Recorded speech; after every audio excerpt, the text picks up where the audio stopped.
The Every Point Sports Podcast featuring Greg and Jack starts right now.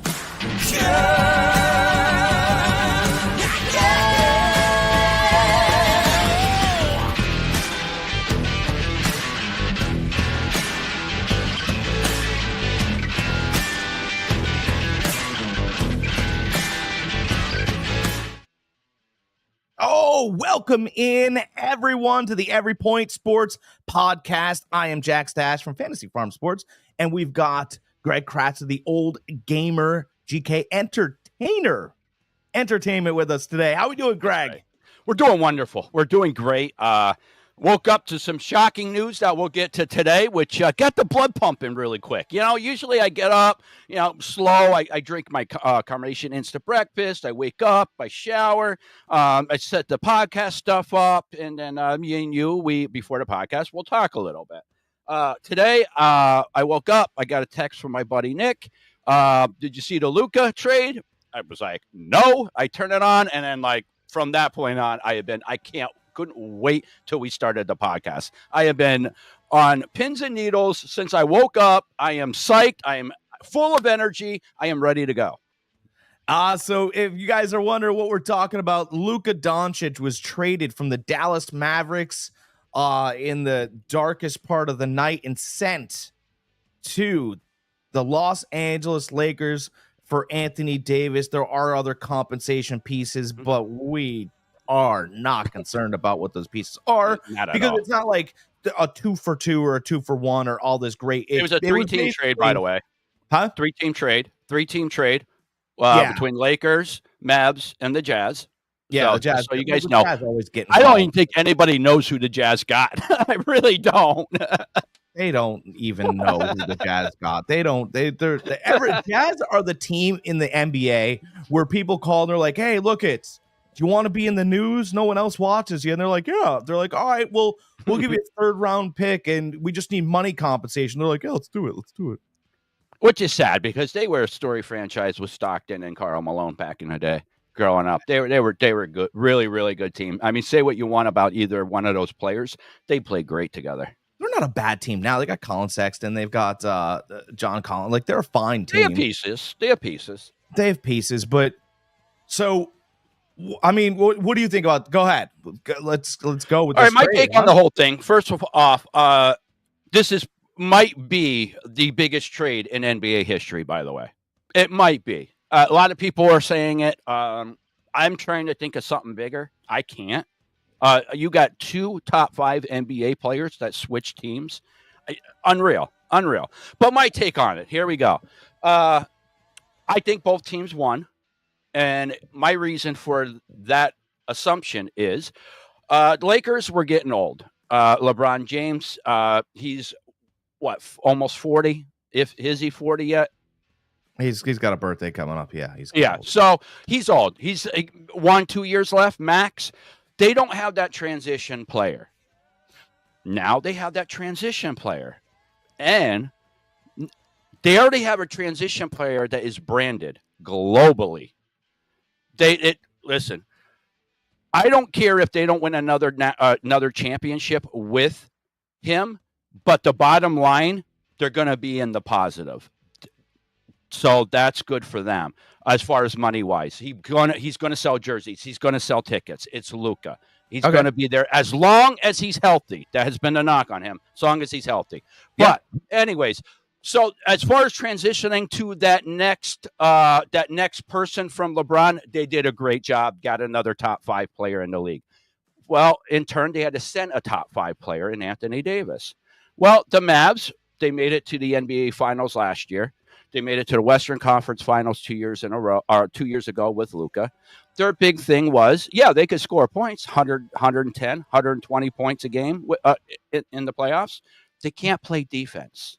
They couldn't play defense. Luka doesn't want to play defense.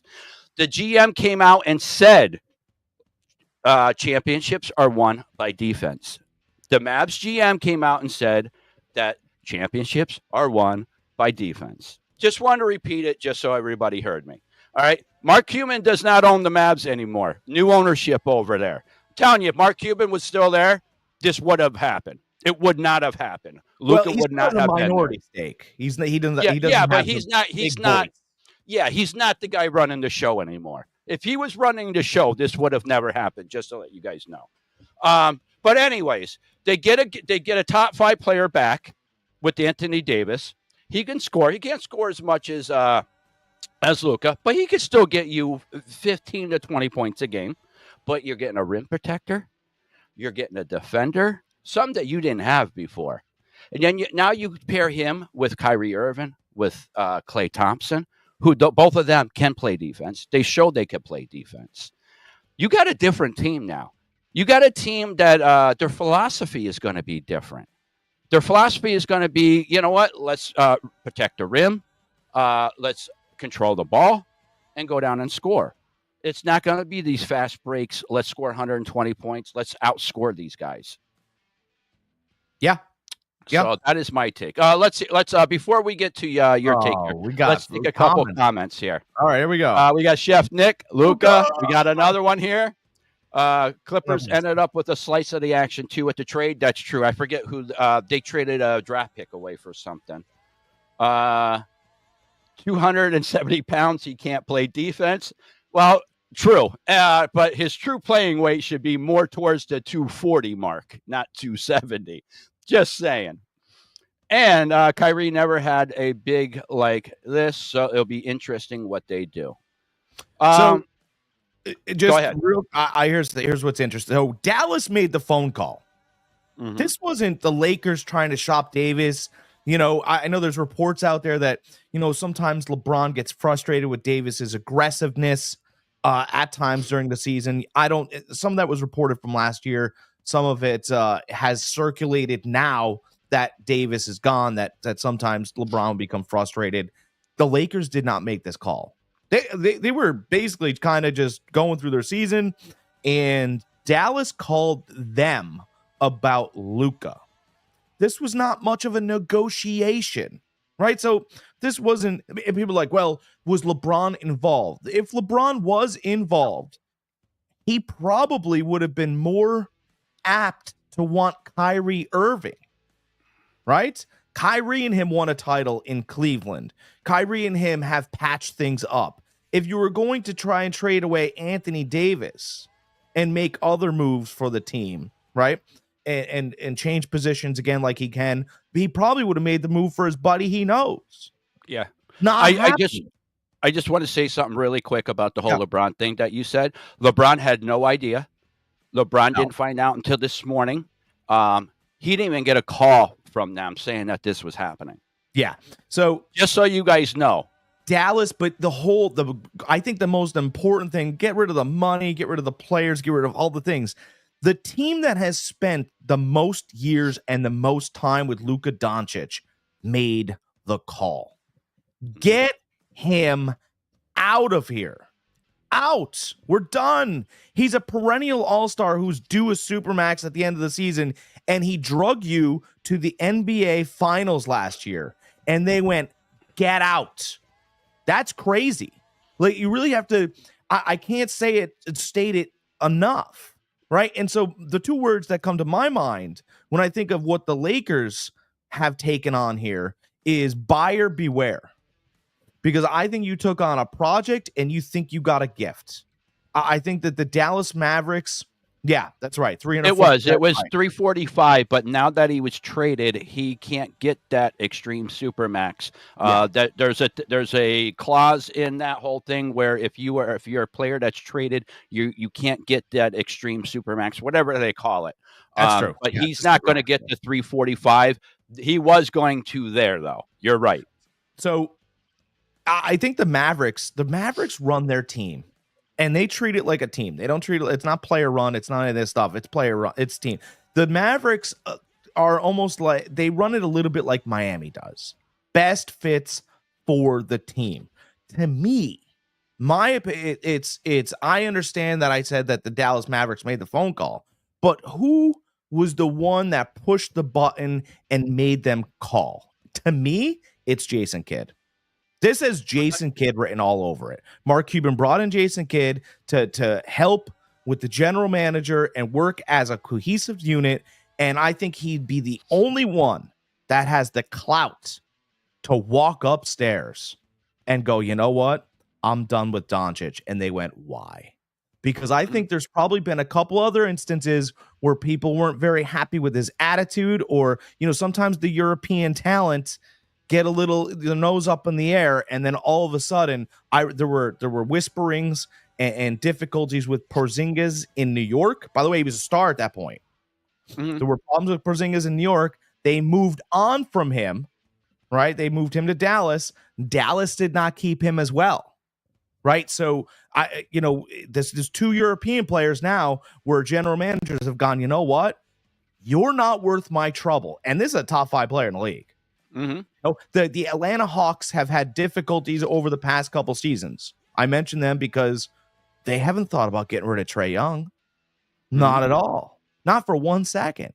Trae Young's a nice guy. They talk to him nicely about him, works throughout the community. These are big deals when you're paying this kind of money, right? You're representing a whole area. And I'm telling you, this has Jason Kidd written all over it. And if there were rumors ahead of time, which there were not, they would have been all over Jason Kidd's back. Every report in the nation. I think Kidd has something to do with it. I think the GM's philosophy that I talked about had a lot to do with it.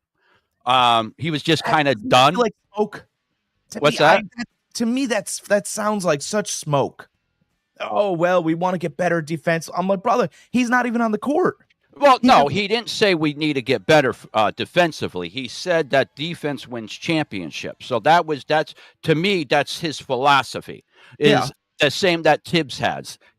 Let's play strong defense, let's play good offense, and then we're going to get somewhere. I think he's seen what they did last year, what they did a couple years ago with Luka. They've seen how the max that they could get, as far as they could get with him. I agree with you that I think he's a headache every year as far as the conditioning. Every year they have to fight with his weight. I think that can get to a team. And that he could care less about playing defense. I think you combine all that, and they had a chance to make the call and get Anthony Davis. I mean, I think it's a great move. I really do. It was just so direct. It was so. It was direct and very specific. They didn't put him on the trade market. They could have got so many draft picks and some really good players for him. I wonder if that's true, because what happens when you put guys on a trade market, right?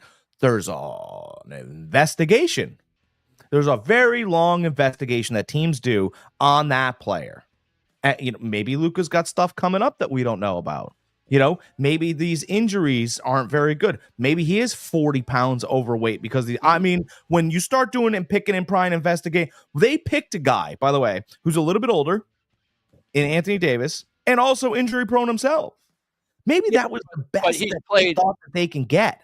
I'm starting to think that Luka is fool's gold. He played 72 games last year. I understand he's injury prone. Davis is, but he did. He's healthier than Luka. I'm going by labels, and I'm going by. We sit here and we go, you know what you could have got. It's like once those investigations start on players, all of a sudden, but and I know there would be some team out there that's looking, to finally make a splash that would give up everything for him. Did he have a no trade clause? I don't know, to be honest with you. I don't think so because there was rumors that if they didn't do anything, that in a year and a half he was just going to say, guys, see ya, I'm going to the Lakers. So he has mentioned the Lakers before. Right. So maybe they made the call to the Lakers because they knew that there wouldn't be any issue. There would be no block or anything, no resistance from him. I'm just speculating at this point. In the next couple of days, we'll get a lot more information on this. And I wish we had another podcast in a couple of days so we could just go over the new stuff that we found out. But right now, Jack and I are just speculating all this stuff. And, speculation can only go so far. I'm not speculating. I think it was I am a little bit. But, again, Jason Kidd, when he came into the league, he was a big fan of Gary Payton. Gary Payton doesn't have the most talent, but that dude was the glove, right? And he gave tons of effort. He was one of the best defensive players I've ever seen in NBA. Right. And he was a problem. And when you look at certain things like, Luka wasn't given effort. He wasn't a problem on defense. And I think that they just got to a point with him, and instead of look, it's really easy to smear the guy and put, stuff out there and having to deal with it. But at the end of the day, that hasn't worked for the Miami Heat. Mm-hmm. Not a second. Your whole argument with Jimmy Butler above the covers has not worked. And it's only made teams not want to deal with both you and Jimmy. Because listen, people know that Jimmy Butler and Pat Riley are both difficult. Mm-hmm. Now you got to deal with both of them in negotiations. I mean, you brought them in, deal with them. Yeah. Right. And Jimmy's like, you brought me in, deal with me. And that it's a whole butting of the heads now. And I feel like instead of Dallas getting to that point, because I think that Dallas operates a lot like Miami, Dallas was just like, look this is not going to be an argument over the next 5 years. You're out. Goodbye. And I think that $345 million had something to do with it too. I think the new ownership didn't want to pay that much money to a player. Now you have to remember the NBA has a soft cap, and what I mean by a difference between a soft cap and a hard cap. A hard cap NFL has. You cannot be above that. There is no if and buts about it. You have to cut and you have to be under it. There is no punishment. There's no luxury tax. There's nothing. You have to be under it. No if and buts about it. If not, you get fined. You get draft picks. But eventually, before you play a game in the NFL, you have to be under that salary cap. Now, baseball and basketball are different. They have what's called a soft cap. They pay a luxury tax. If you go above the salary cap, there's a percentage that you have to pay on top of that salary cap to the NBA or to the major league MLB. Yeah. And that money there goes into a pot and gets distributed around to the rest of the teams. But you have to pay what's called a luxury tax to be above. The Warriors at one point, when 2 years ago, when we were trying to go for it again, we had such a big luxury tax that it was almost as much as some teams' rosters. That's pricey. That is pricey. Yeah, I think I was trying to find games played compared for both, but neither played a full season in their careers yet. From Chef Nick. I think last year was one of the most. I think that might be the most games Anthony Davis has played. I think it was 72 games he played last year. And he had a killer year. I do think it's super interesting that they called that the Dallas Mavericks made the phone call about their 25-year-old star. Not just star, superstar. He's a global superstar. He's not a U.S. superstar. He is a global superstar. This is the Baltimore Ravens making a phone call to the Los Angeles Rams, trying to move on from Lamar Jackson for Matt Stafford. I mean, that's what this is. Oh yeah, that's exactly what this is. And we'd be all over. We would be all over. Oh my God! Lamar Jackson must be a problem child in the locker room. Nobody even wants to speculate that Luka's a real problem. And I'm gonna be. I guess we'll be the first. I'm gonna say it. He absolutely had to be. There's no question mark. You don't trade away a prime Michael Jordan. You don't trade away a prime Shaquille O'Neal. Orlando. But there was teams that let Shaq walk, though. They let him walk, but they didn't call. No. But again, they let him walk. Which you're talking about Shaq because they had more money. Mm-hmm. They didn't. The Magic didn't call the Lakers and go, "Hey, No, I get it, but if you're the Magic, you have somebody like Shaq, a generational player. You pay him whatever the hell he wants. Yeah, but I think it's kind of, well, he said that in the interviews, he said that they offered him a fair contract. It just wasn't what LA was offering. It's fine. But again, Orlando didn't pick up the phone and go, hey, oh, yes, we'd like to move Shaquille O'Neal. I mean, did they? My question is, did the GM pick up the phone and call the Lakers because he already had his sights set on one player, Anthony Davis? He's like, this player is going to bring us a championship, and I need him. I don't think. I mean, could it? I think he'd be wrong. I mean, I think he'd be wrong. Could he though? You're getting Anthony Davis, who is. Again, I keep saying, and I hate beating a dead horse, but they're both top 5 players. You're getting a top 5 player for a top 5 player. Yeah, that can play defense. You don't need any more scoring. You got players on that team that can score already. You know what I think too, and no one wants to mention this, but this is the first thing that I thought when I heard this story and kind of let it marinate. I told you, I was like, I got to look over some details here, right? Obviously Kyrie Irving's there and he can move the ball, but I think Kyrie Irving runs an offense better, right? So Kyrie Irving gets you into your sets better. He gets you into this better. Doncic does a lot of ball holding. Yes. And not for nothing here. He's not a superstar, but this player to me has the same, body style as Doncic. And I think he plays better within the team. And that's Spencer Dinwiddie. Spencer Dinwiddie is 6'6", 6'7", and he can really play, right? And if he's giving you, if Spencer Dinwiddie, when he was in Brooklyn, he put up a couple 40-point games. And I'm not saying he's going to do what Doncic does, but if he plays defense better, why wouldn't it be better off for Dinwiddie and Thompson to split time in different small forward, obviously shooting guard positions? And I just, man, I'm starting to think that they were much happier with what Thompson was than what they were getting attitude wise out of Doncic. It just that's kind of what it feels like to me.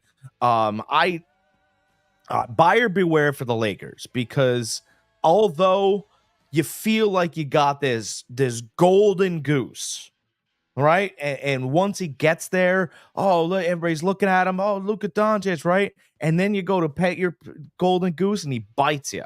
And you're like, this guy bites? Nobody said anything about, we said that, he's a little bit out of shape and he doesn't play defense all the time, but Jesus, he bites. I mean, and by the way, Dallas is not LA. LA, you're going to have to do appearances. You're going to have to do this. You're going to have to do a lot of extra stuff. Like when Ohtani moved from the Angels, who didn't have to do a lot there. I mean, he did appearances, to the Dodgers. He had to do a lot more appearances, but he's like a big kid. He's like, everybody likes me, Right. He's much more apt. He's Mr. Baseball, right? Remember that Tom Selleck movie? Great mustache, by the way, Tom. I hate Tom Selleck, by the way. He shakes hands. He talks to the kids for 10 minutes. And it's everybody else going, Shohei, do you have to? He goes, no, I'm giving him baseball cards. He loves it. I wonder if Doncic loves that part of it too, because it's a bigger part in LA. Yeah. I don't know. Like I said, I think if Doncic could get his weight under control, get his conditioning under control, I think the Lakers are going to be they're going to be very good for the next oncoming years with him. They're going to build that team around him now. One thing I wanted to note on, you were talking about similarities in players with Thompson and was that Darren? Thompson and Dinwiddie, yeah. Oh, Dinwiddie. All right. Doncic and LeBron play similar styles too. If you notice, they both like to have the ball in their hand to make things happen. Yeah. So that's why things aren't. Everybody's thinking this year. Lakers didn't make this move for this year. They made this move for like 2 years from now when LeBron's not on that team. That's why they made this move. They're looking to the future. The Mavs are looking for right now. They're not looking for the future anymore. They're in a win now mode. And with the new owners, they're in the same thing. New owners wants that championship. They could care less about 2, 3, 4, 5 years from now. They don't care. They just took over ownership of that team this year. They want a championship. So do you feel like LeBron's on the move? I feel like LeBron only has 2 years left in him, and he's going to end up retiring. From that point on, it's Jokic's team now. It's not LeBron's team anymore. Yeah. Every move that the Lakers make from now on is not for LeBron. It's for Luka. Yeah, he's been put on notice. It's by the way, I think Luka works well with that Dalton Connect kid. Dalton Connect could really play. That kid out of Tennessee, that rookie. Mm-hmm. He can really dial it up. And you know what? Maybe LeBron is like, you know what? I'll go to Dallas then. I'll get to play with Kyrie. Dallas might hold more cards now. For real. We were talking.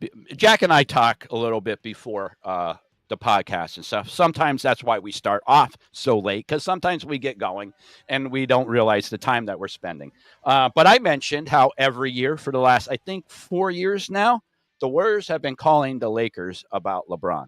Oh yeah, that's right. Is this the year? Is this the year that we finally get him?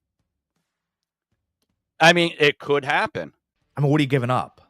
You gotta give. I don't know. See, I don't know. I know they're not getting rid of 2 players, and that's Curry and Kuminga. I want to throw Green in there because he's been in trade talks before, and the Warriors said no.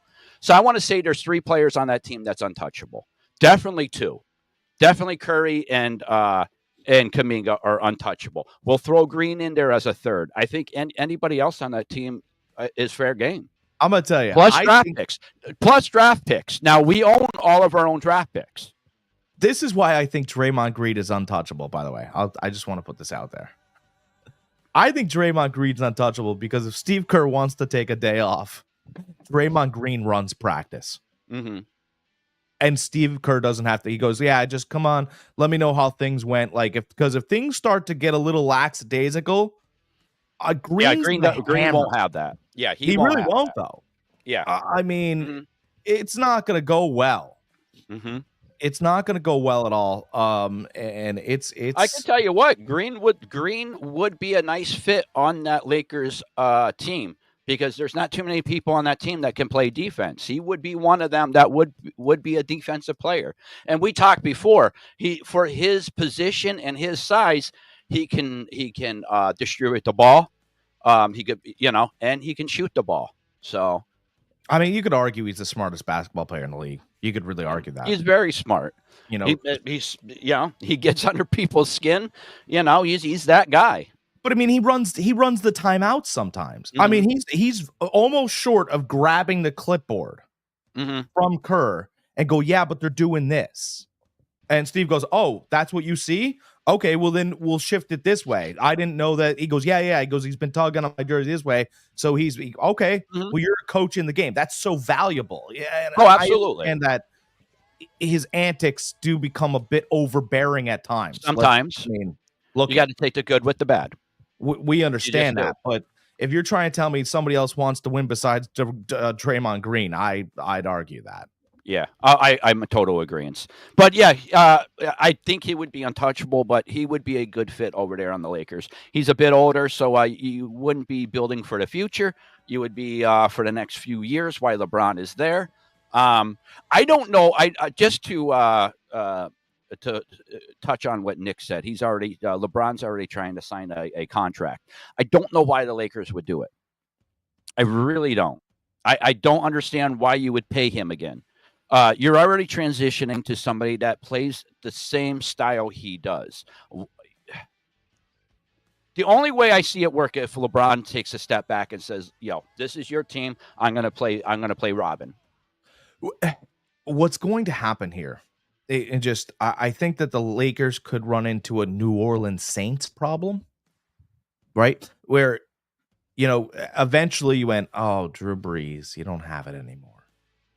Like you're going. Okay. I was wondering where you were going with that. Okay, I see where you're going. Yeah, where you sign him just one more time, And there's obviously other examples you can use, but Drew Brees, I remember that those last couple of years, you were like, oh, you don't have the 50-yarder. Yeah. You don't have the over the top. You're going to get to the point, I think, where, LeBron will always have the 3-point shot. He never got great at it, but he's never a 3-point shooter. But, where he just doesn't have the lift in the paint with the legs. I mean, that just happens. So you're constantly coming down on wood and joints and knees and all that other stuff. And I think you're going to run up against the wall. I really do. And then you're stuck, right? And you're stuck for $35 million a year. And that last year, he's not going to be able to give you anything more than 35 games. Problem. That's kind of not a problem, but he never would if he came off the bench. But are you going to pay somebody $35 million to come off the bench? I don't know, even if I think there could be something coming down the road where he's not even available. Where there's a real, something happens, and I'm not saying something, but I mean, he's going to be 40. Something happens to 40-year-olds. It's happened to all of us, right? No matter.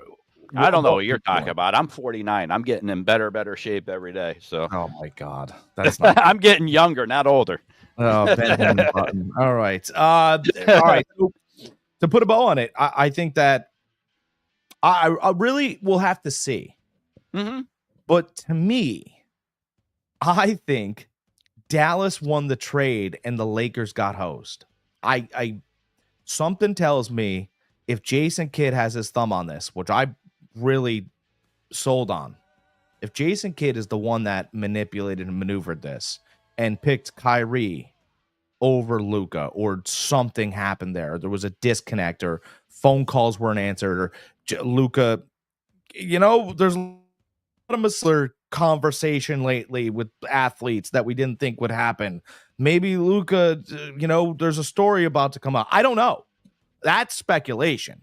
But what I don't think speculation is the fact that there was a disconnect and a divorce before the trade. I really believe that the divorce happened and they were shopping him for probably I believe there's a white bulletin board and they wrote down 10 players' names and he was already going to be gone. That I believe.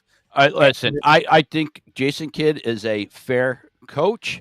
I don't think he has the stack, the pool to say I think Luka should be traded.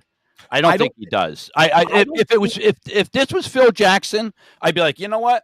You might be right with that. You probably 90% right with that. But now that I'm thinking about it, I really don't think that Kidd has that tout. I'm gonna tell you, Jason Kidd's a really nice guy until he becomes frustrated. As a guard, he used to argue with people. He was always a little bit bigger than you thought he was, 6'4"-ish, almost 6'5".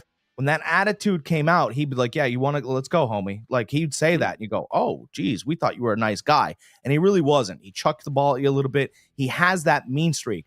And I wonder if he'd be walking around the halls going, 285 he weighs now. I'm going to make him run laps. He's not going to touch the ball. Like, I wonder if he would just say that walking through the halls and somebody was like, come on in here for a minute. What seems to be the frustration? Like, you're always a nice guy. Right. And I wonder if it's not the first instance. It can't be the first instance in that building. I think Luka built a wall of people that didn't like him. Well, when you're every year you have to basically babysit somebody because of weight, it becomes an issue. It wears on you after a little bit. It's like, dude, you're a professional. Like, this is part of your job. It's ridiculous. Like, be in shape. Get your weight down. Like, no, I'm with you. It wears thin on an organization. Absolutely. But again, I don't think it was just Jason Kidd. I think Jason Kidd, the GM, had a talk. They went to the owners, and then they were like, you know what? You guys have a valid point. Let's do this. Let's do this. But we need a player that is comparable to him right now. I want to win right now. And that's why they called the Lakers for Anthony Davis. Yeah, and by the way, apparently, just real quick, and then we'll put a bow on this. I guess the NBA's collective bargaining agreement is going to change within the next 2 years. Okay. So it's going to become much more difficult moving a player that you have signed to a supermax contract. That's the reports that Shams have put out. Okay. And I guess Adrian Wojnarowski reported as well that he goes, I want you to think about this. And he goes, think about how great of a player Luka Doncic is, to where the Dallas Mavericks didn't believe he was a franchise leader and franchise player any longer after he just took them to the finals. And it's like, oh my God, they didn't want to get stuck with him in this next collective bargaining agreement because they were stuck. That's what I think. They didn't want to spend the $340-something million that it would have took to sign him, to babysit him. You know, and even if the players' agreement didn't change at all, say it stayed the same, the collective bargaining agreement. You know how hard it is to move $340 million. I don't care what type of player you are. You know how hard that is? Just pick up the tab. Like, there's teams out there that can't afford to pay a luxury tax. There really is. You know? So, yeah, you're really handcuffed. I agree with you. You're really handcuffing yourself once you sign that contract. You really are. So, I mean, that might, I don't want to say might, that definitely had a factor in it. I mean, you know, and again, I say it all the time, like, offense is great. You got to score points to win the game. It can't end 0-0. But defense and rebounding is effort. Absolutely. It's an effort, you know, and you guys got whatever.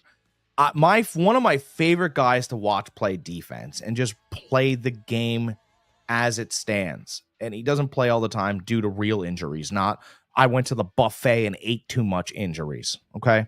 Lonzo Ball. Ball plays wildly good defense. He understands what the offense is trying to accomplish in almost every moment. And by the way, he straightened out his shot over the time, right? And you never hear, like, the Lakers moved on from him, moved him to New Orleans. New Orleans moved on from him because he got injured, and they moved him to Chicago. Chicago has now taken a chance on him, and he's done pretty well there. Nobody's gone, you know, he doesn't give any effort. He doesn't show up to practice on time. He's a little overweight. He didn't get overweight when he had a knee issue for a year. I mean, it's not that hard if you want to play, right? Like, Tom Brady has a great saying, and he screamed it on the sideline. He was like, come on, boys, it ain't that hard to try harder. Yeah. It ain't that hard. Come on, a little bit more, guys. It ain't that hard to try harder. And it's true. It ain't that hard to try hard. Absolutely. A little bit more, just because at the end of the day, when we're standing back there and we feel bad for ourselves, we better have no more energy to give. And Luka doesn't do that. I'm convinced. No, and Luka has plenty of room to grow as far as defense, being a defensive player, because he doesn't do any defense right now. So even if he played a little bit of defense, that would be much improved. He's been playing Euro ball, by the way, since he was in 15. They stick an elbow in your gut over there. He doesn't like to play defense. And here's the thing. If I ask you to do a little bit more and change your game because I think you're talented and you're not willing to do it, the door's over there. The door's over there. I need 27, not 38 in a game-winning three, because you won't need your game-winning three if you get down in a crouch and guard the damn guy. I can't. Yeah, I'm out on Luka. You know, I am. And you know, it's really funny too that Kyrie's been chirping a little bit the past couple of days about he thinks he's an all-star, and you know, he plays like all these all-star things. It's really funny. It's like, you know, maybe the organization went, you know, we might be moving on from just don't say anything. Go talk about flat earth, or start about you're an all-star. Say something crazy. You're like the Yoda of the team. Say something nuts. They'll pay attention to you, right? I don't know. And all of a sudden Luka's gone and Kyrie's like silent. I'd like to hear from Kyrie on this. I like to hear his thoughts on Anthony Davis, because you know Kyrie, he's not a company man. He tells it how it is and how he feels. So I'm anxious to hear from him. Yeah, it'll be cryptic for sure. Yeah. So Jack, Jack ultimately thinks Dallas got the better of this, and Lakers got fleeced. I think both teams made out on this. I think it was a win-win situation for both. I think in the long term, it's a little bit better for the Lakers because of age-wise. But I think for a short term, this works out good for both teams. I think what the Lakers organization does is they're offered something and they go, oh, yeah, really? Oh, we can have him? No way. This is awesome. We got Luka Doncic. Like, I think that's how their organization react. We get LeBron James. But No way. that's any team out there. You get LeBron James. They're like, I can't believe we got LeBron. If you get Luka, I can't believe we got Luka. Same thing with Steph. I can't believe we got Steph. But I think Dallas. I think Dallas is like Dallas is sitting there like I can't believe they took that 270-pound buffet eating, right? I can't believe, oh, he's gonna be injured. Oh, by the way, wait till they have a conversation with him and he's snooty and he's snarky and he doesn't answer your phone calls. Wait until they figure out what we've seen over his body of work here in Dallas. Or they know how to work with him, and they bring in somebody to get his weight under control, help him get in shape. I mean, there's a lot of what ifs right now. Rob Pelinka's not the nicest guy either, by the way. I know. He's an ex. I know. And isn't Magic Johnson a minority owner for the Lakers too? He's too nice to be a mean guy. Yeah, but he can come in and you can kind of talk to him. It's Magic Johnson. He still holds clout in the league. By the way, players, he's not. Luka doesn't have a contract past this season. Yeah, they're gonna work. They'll get that. They might, they might. I think the Lakers was a team that was mentioned by him at some point this year. So, not to the press, but out behind the doors, behind the curtain, the Lakers was mentioned came out of his mouth. So, I think he's going to like it there. I really do. All right, that's the big breaking news. We have to shift and talk about the Super Bowl, right? Because real quick, I want to touch real quick on this that I thought was very interesting today. Mr. Silver, the commissioner of the NBA, was on, I forget what he was on, a podcast, or they were interviewing him on ESPN or whatever. Mm-hmm. But he dropped a little something that I think big NBA fans that have been a loyalist for all their life of the game, 48 minutes, 4 quarters. Adam Silver is talking about 4 10-minute quarters now, dropping the time of the game to keep with the rest of the world. I guess Euro and the rest of the world plays 4 10-minute quarters. Okay. So Adam Silver was talking about possibly taking it down to 10-minute quarters at some point. He said it's better for TV. I just drop it to 2-minute quarters and then 1-minute quarters, and then we don't have to have a league anymore. No, it's so all right. We're not going to play back. What they want is a universal game from the rest of the world, Europe and us. They want the same game played across all platforms. Yeah, but it's not a universal game. The NBA has the greatest athletes. It's supposed to be a step up in competition. It's supposed to be a step up in time. We're not supposed to be equal to Europe, right? If cricket decided to start changing some of their rules to look more like American baseball, it shows more weakness. Really, it does. Like if he should do anything, he should bring back hand checking because it makes the league more competitive. It obviously makes it more like you don't have to. Everybody keeps talking about how we're going to do things with the 3-point line. We're gonna move it back, or we're gonna make it worth 4 points, or all this stuff. Just bring back hand checking. Just bring back hand checking, and you can take care of the 3-point line. But if you bring back hand checking, I'm going to tell you the one problem that you have is all of the manipulated statistics from this era almost feel like the baseball steroid era. Because hand checking was part of the game, up until this little glimpse of time. And that's why they don't want to do it. That's why they don't want to do it. And now, they're not going to play back-to-backs. They're still going to get private jets, and they're going to play, what? 2 less minutes less a quarter, or 8 minutes total less. Yeah, to me, all right, well, why don't we just change it to how college basketball is then? Mm-hmm. That's really what you're doing, right? 220 Well, no, because what they want to do is they want to keep up with they want it a universal game, the way it's played in the Olympics, the way it's played in Europe. Everything's 10-minute quarters. I guess. Listen, I don't agree with that. I say the NBA it's a historic league. Keep it the way it is. You're already having in-season tournaments that don't mean anything, and they're pretending like which is ridiculous. Why would you do that when that puts a player at risk for something that doesn't mean nothing? I'll tell you why. Because it makes money. That's why.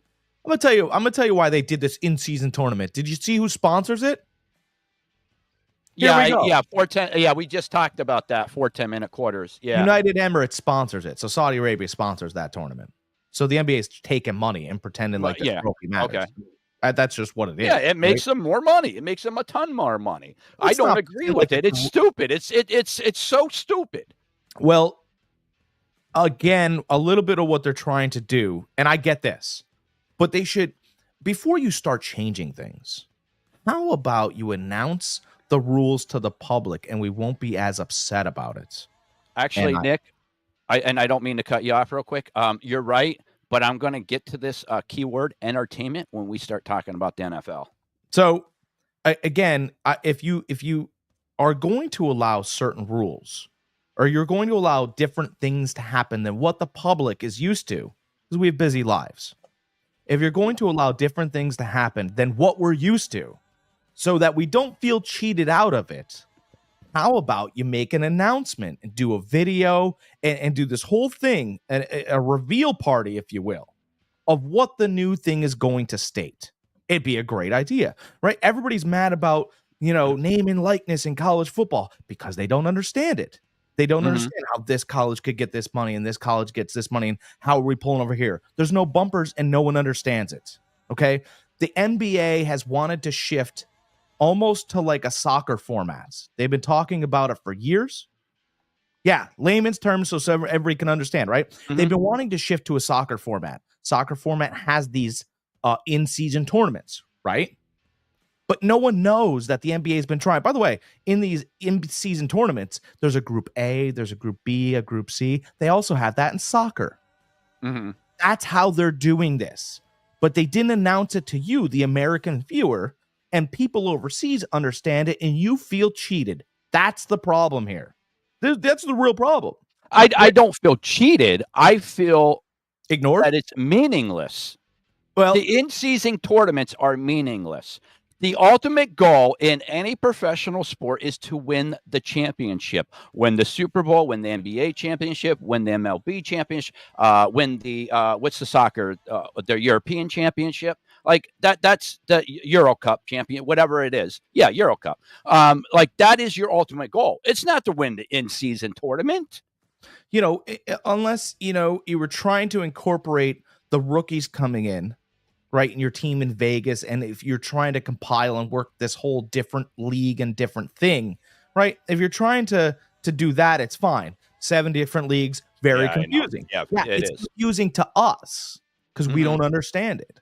But if you watch soccer your whole life, I played soccer for 17 years. I completely understand how they're doing things, how they're shifting things, right? How they're trying to have tournaments almost in every European country, right? It does play a little bit, but again, that's what the NBA is trying to incorporate here, but hasn't told the viewer. And it's very right. We go, well, that doesn't matter. It's like, well, maybe if they put a little bit more weight on the preseason or whatever, they can get people to care about this a little bit more.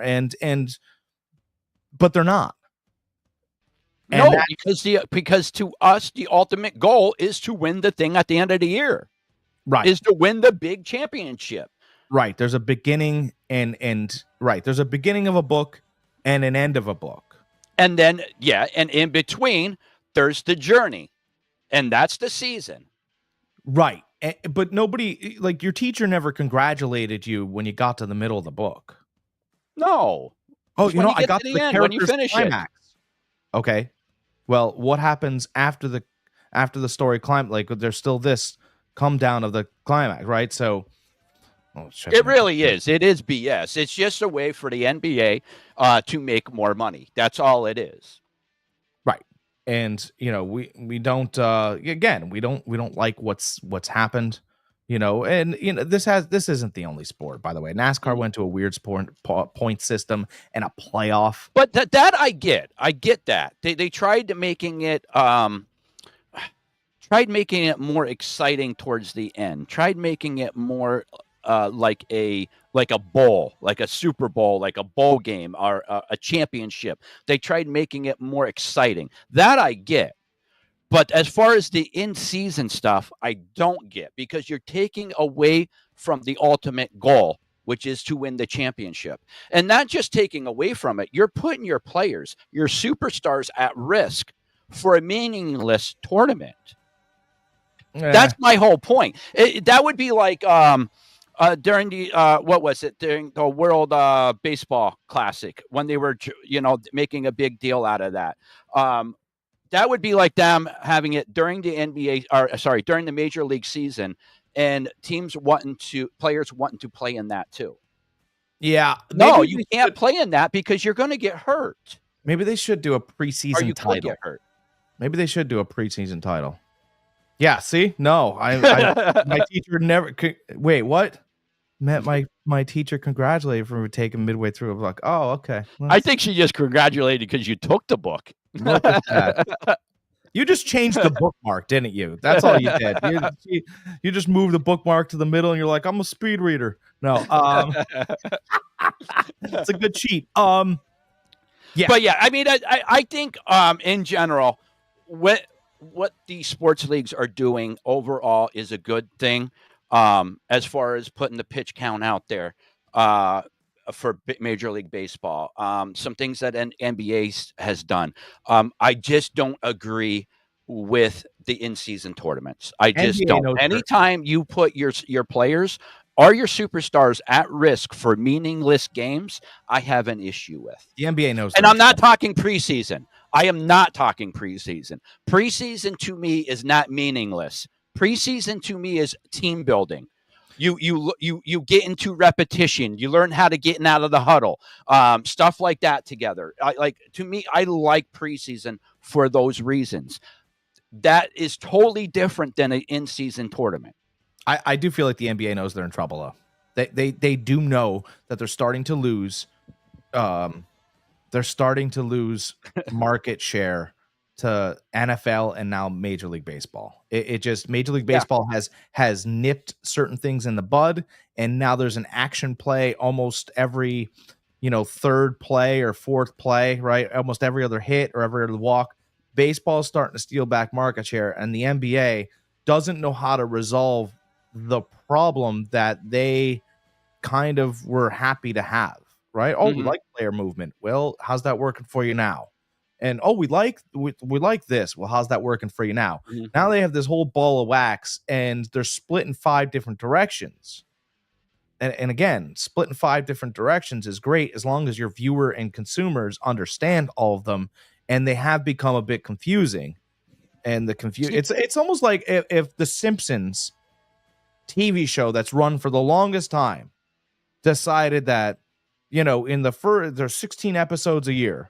In the first 4 episodes, they're going to do a live version of it. So it's a guy dressed up like Bart Simpson. You're like, what the God's name is this? Right? You would watch an episode because it was weird, and then you wouldn't tune in the next week. Until the animated starts.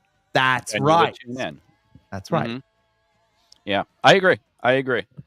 All right. So, that was that. All right. Now, talked a little NBA. Let's talk some NFL. We got the Super Bowl.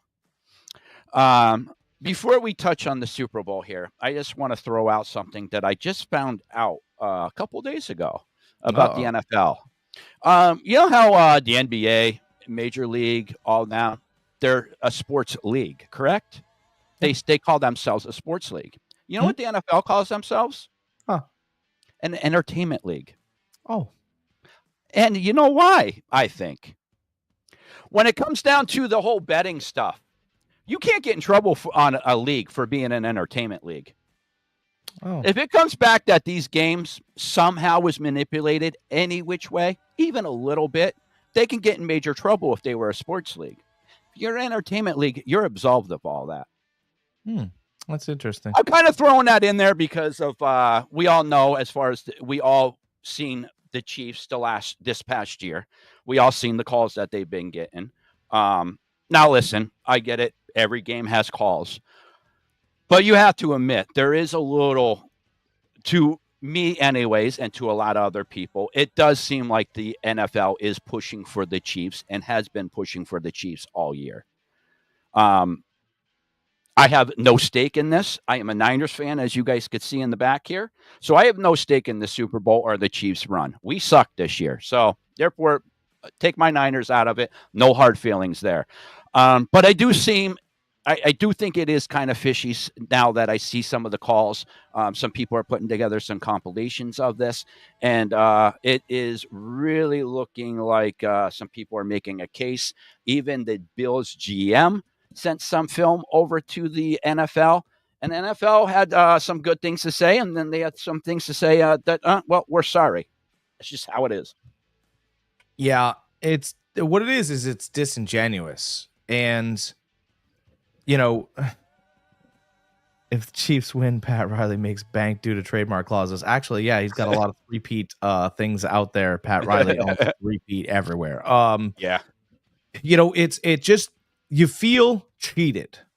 Yeah. As the viewer, you feel cheated because you didn't get the experience for which the rules give you. Right? You got a bylaw, a rules over here. You know how to follow them. You know how the sport is played. And then all of a sudden, Rule 4 has Article 7 code A 4372. And you go, well, but nobody. And, you know, look at calls, no calls. The Bills got that first down. Yes. Okay. We can just start there. And we'll end with this part of it. No, I want to talk about the offsides on that fourth down play where you had 3 Chiefs players on that defensive line that was across the line. Helmets across the line, and you didn't call that? Well, I think what's interesting is that when he threw that ball in the air, Josh Allen to Kincaid, there was a flag on the field. CBS reported it. Oh, there's a flag. And then all of a sudden there wasn't a flag. Yeah. Because what was going to happen here was Buffalo was going to be called for holding in the beginning of the play. Really, the guy just got trucked. 3 guys got through. Josh Allen had to chuck it to Kincaid. Had Kincaid caught the ball, this is speculation, but kind of not. Had Kincaid caught the ball, that flag would have been valid, and they would have said holding on the Bills, and they would have gotten another play. That's just how it would have been, because that's what the Chiefs would have chosen, 4th and 10. Say, or however many yards it would have. Yeah, it would have been 4th and 10. So I think that the NFL is in a precarious spot here because there are people, and we reported it on Fantasy Farm Sports, there are people that are boycotting the Super Bowl. They just don't. They feel cheated. They feel like they're being manipulated. You know, and you know what? This is probably even worse than because he didn't hide behind it, right? He was there to answer the questions. But when Kaepernick was there for the 49ers, he answered the reporters' questions about it. Oh, yeah. Right? About his stance and all that other stuff. And you can get into whether you like it or you didn't like it. But at the end of the day, you know, that, and the fans didn't like it, and they say, oh, we're going to boycott or whatever. And at the end of the day, they just, you know, they moved on from that. Hopefully, the NFL could recognize error in its ways and at least be forthcoming. By the way, I don't know why calls go to New York. Actually, I do. I'm going to tell you. New York used to be one of the boroughs that used to run sports gambling before it was legal. Okay? That's why all the calls go to New York, right? And why can't the review booth and the call just go to a guy that's upstairs? Why couldn't that happen? A guy in a room upstairs. He's right in the room I don't see what the issue would be. Every call has to go to some weird area in Long Island or wherever in New York or Brooklyn, New York, or wherever it goes. Mhm. I don't think it has to go there. And by the way, we saw the ball cross the first down. An ex-official said it. Yeah. Why wouldn't we And you had one official that marked it clearly a first down, and the other official that had it marked like a yard short. How about this? And it's How about like, what are you guys doing? How about we take an ex-NFL official who's in the booth? By the way, once we went to these reviews, they put an ex-official in the booth with these commentators. Just throwing that out there. Why couldn't we take him, who doesn't get paid by the NFL, who has no stake in the NFL, and once upon a time used to make all those same calls? Why couldn't he be the review guy? Mm-hmm. I'm going to tell you why, because he'd get it right, but wouldn't have the script that they want him to have. He would just do it off what he saw, what we saw, the viewer. My other thing here is down my conspiracy thing with the NFL as far as massaging games is, and I know the answer to this, and I'm going to give you the answer to this as soon as I give you the question, is why don't the NFL put a chip in the ball like tennis does? Tennis puts a chip on the ball this big, this big. They know exactly if it goes out of bounds, if it doesn't go out of bounds. They know exactly. Why don't the NFL do it? And I'll tell you why. Because they can't manipulate games if there's a chip in the ball. If the viewers can actually see where that ball is with that chip, they can't manipulate the ball. They can't the game. They can't say, no, that wasn't a first down. Yeah, I mean, right. Or, you know, what they could do, they could just kind of, they could manipulate chips. No, they could. But I'm just saying is that if tennis can do it in a little ball, a little tennis ball, the NFL could do it in that big ball. I mean, lots of things can be done. Ultimately, here's what I think will be done. I think the Eagles are going to play the Chiefs in the Super Bowl. Ultimately, and you guys could get mad at me and shut me off, but I try and tell you how to make money for your family on this show. That's my job. Ultimately, the Chiefs three-peat. I'm very sorry it hurt your feelings. I totally agree with you on this. I'm not here to massage your feelings. I have a question, though, about that. Sure. Does the NFL do a 360 with them, wanting the Chiefs to repeat? Because they're getting such backlash with this massaging games. Do they say, if the Chiefs win this, like, we're in trouble? Well, if the Chiefs win, they're in trouble. But here's my whole thing. Let's not look at the Super Bowl as a singular game. I know it is for everyone, but let's look at football as a whole. What's happened? Because there's a lot of important things that have happened in the past week that no one's really mentioned, or even the past year that no one's really mentioned, right? So Kansas City three-peats. Oh, they broke the Patriots. Oh, whatever. Sure. Great. Fantastic. Okay. And they have the parade and they have all these things. But here's what happens.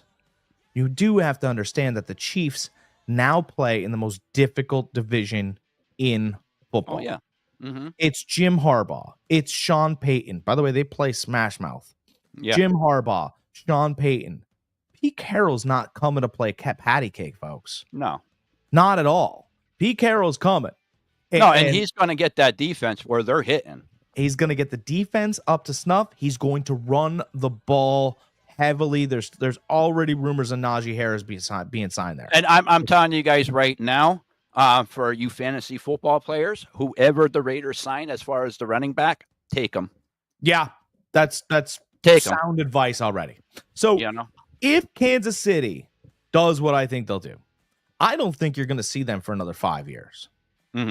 I think you'll see them in the playoffs with early exits over the next 5 years. That's just my thought. I think the teams around, I think that division is going to just beat the heck out of them. I think this could be the swan song for. I'd love if Philly would win. I think Philly has the better team. I think that you're going to get, you're going to get anonymous flags. It's going to happen. We just have to, we talk all the time about, well, it's fixed. Well, you're an adult. Pick the fix then. Mhm. Pick the picks. You're the adult. By the way, no one says that you have to bet the game in the beginning. If you think Mhm. the Chiefs are going to win, right? And Philly gets up and they drive and they score a touchdown, everybody's like, yeah, Eagles, it's over. That's probably the best time to take the Chiefs. Mhm. I waited for I don't know. I don't know if Vegas loses anything. I think the general public is on the NFL right now. I think they're on to them. I think they're on to them and saying no. Everybody thinks the Chiefs are going to win. The NFL wants the Chiefs to win. So I think the money is going to be on the Chiefs. Well, what the public's been doing all year is really interesting. You're right, they are on to them. What the public's been doing is they've been using the Chiefs in parlays. Mm-hmm. So they've been using the Chiefs as anchors in parlays in a money line and then taking somebody else and collecting money. That's what they've been doing all year. Mm-hmm. And they've been all over home favorites, especially home favorites where the NFL is what do you want to put building new stadiums and helping in the next couple of years. Like, people are following the money pretty smartly. Mm-hmm. Yeah, we touched base on this probably about mid-season, 3/4 of the season, on how the general public is winning more this year than the last 50 years. Yeah. And you know what? This could be the culmination where they don't. I've seen player props out there, and this is pretty interesting. I will put, interesting fodder out there for you guys.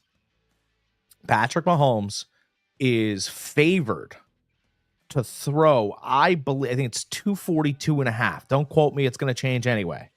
442.5 passing yards. I think Jalen Hurts is set at 190.5. That's 50 extra yards. Mm-hmm. Again, that tells us, just like last time, that some team will be playing from behind. Yeah. Mm-hmm. Okay. Well, what was the last game? Jaden Daniels had way higher than Jalen Hurts. Mm-hmm. Were they playing from behind? They were. Okay.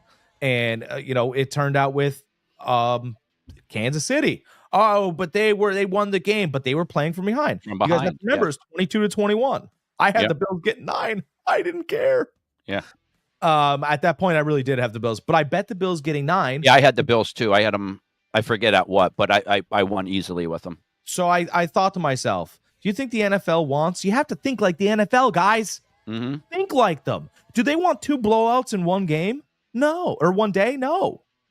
The Bills were down by 10 points. The Chiefs were going to get the ball after halftime. I took the Bills getting 9 right there. We weren't going to 20 or 21 points or even 15. This was going to tighten up and go down to the wire, and I wasn't going to be sweating at all because I'm an adult and I take their money. I had a little bit more upfront, but who cares? Yeah, I had 7.5. I remember I teased it. I had 7.5, and I knew the Chiefs was not going to win by more than a touchdown. So that half a point was key for me. It was going to land within 5. You're right. Yeah. Mm-hmm. Yeah. And that half point. Oh, what if the Chiefs win by 7? I don't care. I don't care. I won.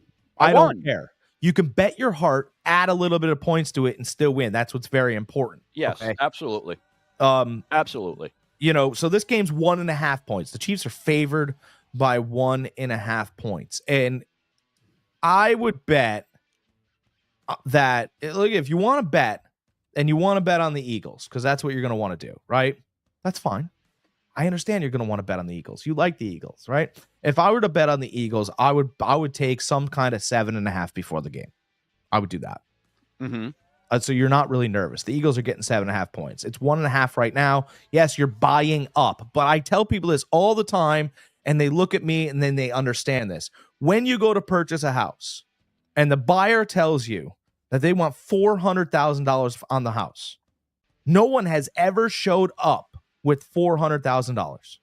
Yeah. No one, I mean, maybe during COVID, but the banks weren't in practice and all that other stuff.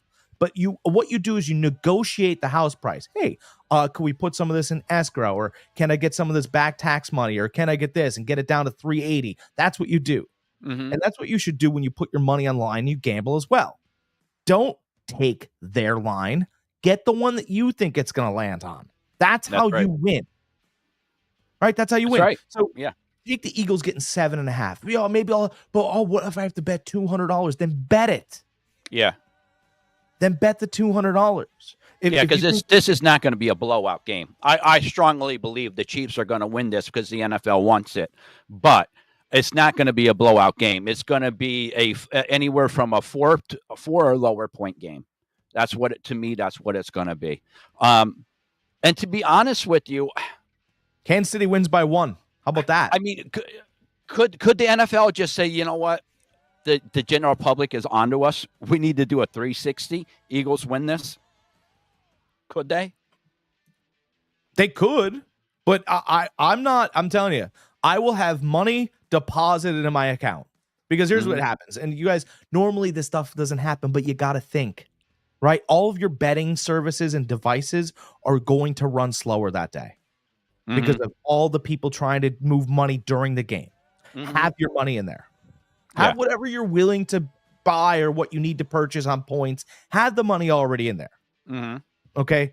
And listen to me and Greg, because me and Greg will make you money. And by the way, if you have to spend a little bit extra, who cares? You're going to withdraw it and put it right back in your bank account, walk away winners. That's right. Okay. So that's what you're going to want to do. Have the money in there. And then when you feel comfortable with a number on either team, this has nothing to do with loyalty either. Don't do that. No loyalty. You're trying to pay. Loyalty loses you money, by the way. Believe me. Believe me. Early in my life, I bet on the Niners a lot, and we weren't very good. But I bet with my heart every week. Jack would tell you, and I would lose with my Niners. Don't bet with your heart. Bet with your head. Be smart with your money. Yeah. So what I would be comfortable with doing, and I think it'll happen. What I think will happen is I think Philadelphia probably goes up 7-0, right? There's probably people dancing in the streets. They're starting to light the flames and burn down the city in Philadelphia. And Kansas City comes back with a field goal. So for you guys that have the 10 points in those little blocks, boy, it's going to feel really good because I think that's where we're going to land in the first quarter. And we might get, it might not get crazy in the second quarter too, right? Both defenses pride themselves. You can get a 7-6 halftime. Really, you could. Oh, yeah. Right? And Philly's still winning. And you get this long halftime show and all that other nonsense. But I think that when it's 7-0, if you get to this, right? Saquon Barkley will probably get his touchdown, right? Right. Yep. I mean, he's too talented. And Philly runs the ball super well. I just think that you should probably the line's going to move, and Kansas City would be -3.5. That's the best you'll get them. And I would tack another 4 on top of that. So now you're getting Kansas City getting +7.5. You'll get decent odds. It'll probably be -150. So you have to put $150 down to get Kansas City at +7.5. And then order yourself a drink because you did something fantastic, baby, because you're going to ride that no problem. That's what I would do for the game. And by the way, vice versa. So if that happens for Philly, Kansas City gets the ball first, they go up 7-0, or they get a drive together, blah, blah, blah, whatever. Do it for Philly. Yeah. I will tell you that if you're asking me which quarterback I think can pass me to victory, it's Patrick Mahomes, not Jalen Hurts. Yeah. So, Hurts can run you to victory. He can, but I do get nervous, and I've always been nervous about Jalen Hurts, and I've always stated that if he's a starting quarterback in any league, when he gets behind, he does not trust that arm. I agree. And it's only happened a couple times in the NFL, right? And another thing that scares me too is if he does end up having to run the ball, will the same thing happen that happened in Washington, where he got the concussion? If he gets knocked out and what's his name comes in, forget about it. Yes and no. He could get popped. And because he is a little bit slower, and yes, you're right, he could get popped. Like he's a big quarterback, and he's not concussion prone. But my point is, in the first quarter of that Washington game, he had a nice run. He got popped. He got a concussion. They ended up losing that game. By the way, it sets up a great story, right? Kenny Pickett went to Pittsburgh, right? He grew up an Eagles fan. He's a kid that doesn't really know any better. He's got a good offensive coordinator, and it's moments like that where A.J. Brown's great. A.J. Brown wrap his arm around him and go, hey, look it. I know Devonta, But look at and that's when those wide receivers grab the kid. Kenny Pickett has an arm. I don't think he does. Huh? No, he does. I don't think he has an arm. I don't think so. I mean, I think Kenny Pickett is serviceable. I think that most importantly, I think he believes he's a passer over Jalen Hurts believing he's a passer. Jalen Hurts, to me, Tampa last year when they stomped Philly in Tampa, Jalen Hurts got down. He was done. It was over. He wouldn't pull the trigger after that one interception that he threw. And that was his whole career at Alabama. And, and I was just going to say it. That's what he was taught at Alabama. And when I saw him, listen, you can have that live arm, but as soon as you throw a pick, we're reining you in. You're not going to be throwing it. But he went to Oklahoma, and the craziest game I ever saw him play in, it was Oklahoma versus Baylor, and Baylor was smashing them. I mean, it was 24-6 at halftime. It was just brutal. And I went, well, let's see what kind of quarterback you think you are. And I'll tell you, what he thinks he is a running back. Because they were down 24-6, and he led them on an 80-yard drive, and he put 60 yards together with his legs. And then he was dinking and dunking a little bit and stuff like that, and he got them back in the game, and they won. But, I mean, I think he had 170 yards rushing, and I went, wow, when your back is up against the wall, you believe in you to run the ball. And that's why he got benched in the national championship 100% game when Tua came in. When Tua came in and won that game for us, the reason why we benched Hurts was because he did that exact same thing. He wouldn't throw the ball. All he did was run. You were down in the game substantially, and you had no quarterback to take it over the top. Nick Saban knew it. I mean, he absolutely knew. He goes, it was time for a change. Huh? It was time for a change. Yeah, and the thing is that Jalen Hurts will never change. That's who he is. And eventually he's going to slow down to the point where he's going to get popped, like you said. And he got one this year. Yeah. You know, I'd argue he's not the best quarterback in that division. Oh, he's not. Daniels is by far a better quarterback in his rookie year. That's the answer. Come on. Really and anybody that says different, they're naive. They have no idea what they're talking about. No idea. Because what Jalen Daniels put on this year, his awareness, his arm, his understanding of that offense, he put on a show week in, week out. Jalen Hurts has weapons around him galore. One of the best offensive line, best running back in the league, two really good wide receivers, a good tight end. He has weapons all around him, and he still has a hard time passing for 200 yards. Well, so here's the great example, right? So, this is my guy, right? So I'll give it to you. Baker Mayfield had 41 touchdowns this year. It's a fact. It's just, it happened. He had some picks, but he took some shots, and that's what he does. Right, 41 touchdowns this year. Some of it with Mike Evans, not all with Mike Evans, by the way. Yeah, Mike Evans was out for a good chunk of this year. Godwin gone most of the year. Yeah, right. We started off hot, with those, not all of the year. He played four games, 5 games most this year. Godwin, and because Mayfield understands what defenses are doing and rips it, he turned Jalen McMillan into a pretty good rookie wide receiver. Jalen McMillan's talented. Don't get me wrong. Yeah, but that kid started knowing where Baker was going to put the ball. And made their tight end a name. K-Dot, right.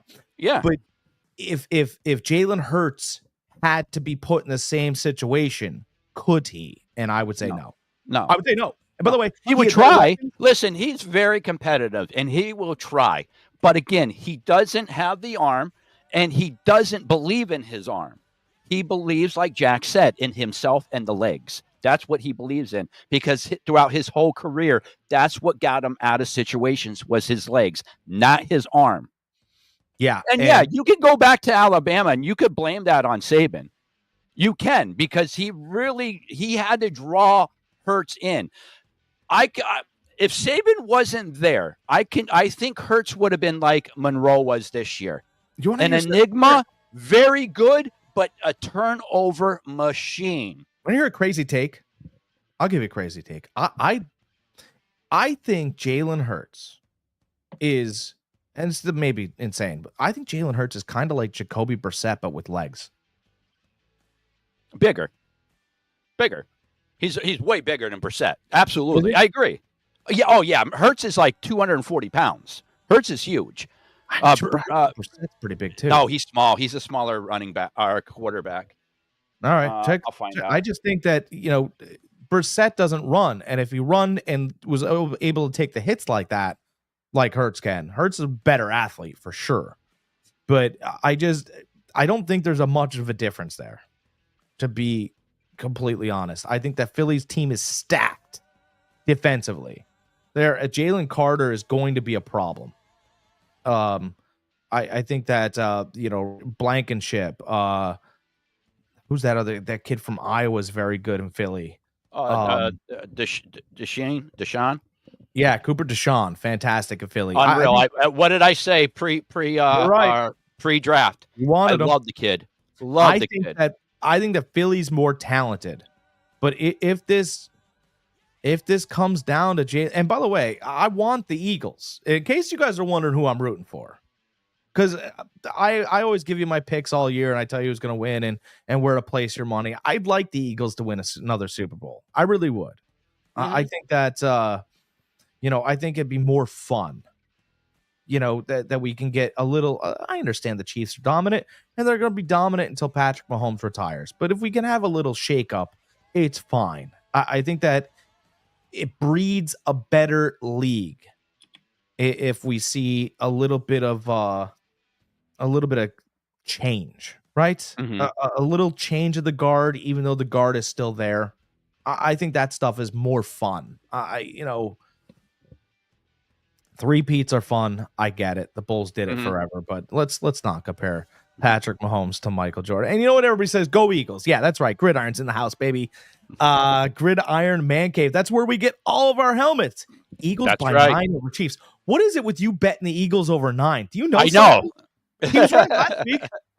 He was right last week. I know. Eagles by 9 over the Commanders, and I went back and forth a little bit. All of a sudden, you're like, "Gee, you should have said Eagles by 30." And this Eagles defense, I do want to say this. This needs to be stated, I think.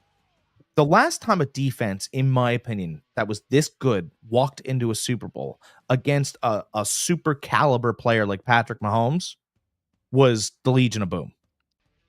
Mm-hmm. That Seattle defense against Peyton Manning's high-powered Denver offense, right? Like, that was a blowout, and no one saw it coming. Right? This could be a completely different, a swing where Philly just comes out swinging and Patrick can't figure it out. And all of a sudden the three-peat starts getting, swept under the rug because the game gets away from him. That could happen. I don't want to discredit that argument. A lot of people also have to realize, though, when you are talking about the Chiefs, and this year they're very good. By certain things, but their wide receiving core was hurt. They're healthy now. Juju's back. Hollywood Brown is back. So I mean, they're getting two of their wide receivers back at the right time throughout the playoffs. So that could be that could help them a lot too. Yeah, I mean, healthy players are always the best kind of players. No, absolutely. But the thing was that they were hurt all year. Juju was hurt all year. Hollywood Brown gone all year. Well, now he's getting two of his weapons back. That makes Patrick Mahomes even more dangerous. Yeah, it does. You know what? I think if I'm not running a defense, just in case you guys are wondering, I'm running a podcast, but I'm not running a defense. But if I was running a defense, what I would like to do is I would want to force Patrick Mahomes to do certain things. So Jalen Carter is going to control the middle of the field. That's just a fact. Mm-hmm. He's that good. He's I don't want to say he's Fletcher Cox good yet, but he's getting there. Yeah, he's good. He's a very good disruptor. He can get after the quarterback. So absolutely. So what I would ideally like to do as a defense, can the Chiefs stop the Eagles' run game? That's a great question.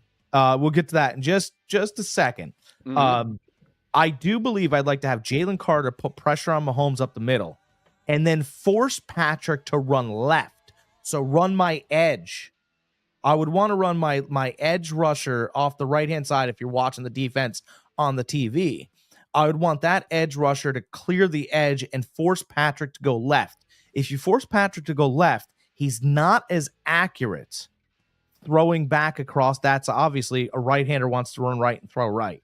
if you could force him into doing some things he doesn't like to do, get him off rhythm, then Philly can constantly change their defense, catch him guessing, all those other things. Can the Chiefs stop the Eagles' run game? I mean, it's a great mystery right now. The Eagles have the best offensive line in the league. It's not the Lions. The Lions have a great offensive line. I believe they're number 2. I think Philly will be able to run. We'll see how much space they're able to provide, right, for Saquon Barkley, because that's really what it comes down to, right? If I were to, I'll give you a comp real quick. Remember last year's Super Bowl? San Francisco 49ers, boy, they could run the damn thing, huh? They were fantastic. And in the second half, I think that the Chiefs were able to clog the lanes just good enough. Now, will Jalen Hurts, this is real where I'm at, will Jalen Hurts be able to provide enough great passes to make those lanes stay open, where Brock Purdy, he made mistakes last year and wasn't able to capitalize on certain areas that were open? This Eagles team is San Francisco from last year. It really is. Mm-hmm. Yeah. Better a couple things with that. Close? I agree with you. First of all, yeah, absolutely. The Chiefs team, for as good as their offense is, they have a better defense this year than their offense. Their defense is legit. So can they stop the run? I want to say that they can. They could stop Barkley. Now, to a degree, it's Barkley. He's still going to get his. All right. But this is where I'm wondering. It's not about it. If Jalen Hurts can hit those passes, it's those read options. Can he hold those linebackers for a split second so Barkley can hit those holes? Because if those linebackers have to hold even for a minute second, because they have to worry about Jalen Hurts keeping that ball and running right or left or up the middle, that's going to freeze them. And Barkley. Barkley just needs a split second to make that cut, and then boom, he's gone 60 yards. See ya. So that's my question, is how disciplined will the Chiefs be when Hurts breaks off a 10, 12-yard run? And he's been guessing properly, by the way. Yes. Oh, no, he's been probably the best our read action quarterback, read run quarterback in the league. He's far. Well, listen, he's been running it since college. He knows it inside and out. Lamar That's where Jackson. he feels who? Lamar Jackson. I'd say he's better at read out. Lamar, I know, but that's my only caveat. I've given you one. But he's gifted. He's gifted more than Jalen Hurts. Yeah, that's true. But I'm saying, one, there's that. Yes, exactly. But as far as read action, he's right there. One or two best read action quarterbacks in the league. I think he reads the linebacker better with having less. Oh yes, absolutely. I mean, he'll give to Barkley, and then it's almost like he keeps a snap count. All right, to get to Barkley the last 4 times. Let's see how the guy reacts on the 5th time. Or let's see how watching that guy's feet. He does a great job with that. And an unsung hero for Philly that no one's looking at. I'm going to tell you, here's another fact for the Super Bowl that's coming your way. Dallas Goedert's going to be the best tight end in that game. Yeah, Kelsey's just a name anymore. He really is. I mean, anybody that's had him the last 2 years in fantasy will tell you he's just a name. Dallas Goedert, I would take over his receiving yards all day in this game. Mm-hmm. He's going to be a truck, and he's really who Jalen Hurts looks to when he gets in trouble. He goes to Devonta Smith when he's feeling hot, and A.J. Brown, obviously, when he's feeling hot. But when he's not, he goes to Goddard. He really trusts Goddard because, I mean, he's 6'14", he's 6'9", but he's just this huge target that even if Jalen Hurts is a little bit off, he can catch the ball and take a beating. Mm-hmm. Yeah, I agree. It'd be interesting to see if Brown isn't involved in the game plan early, if he checks himself out, which he's been known to do. The wide receiver. I think, again, I think if A.J. Brown catches a slant, catches a comeback route, they get him involved early, I think they'll be in good shape. Again, but if they don't, will he check himself out? Will he get in one of his moods?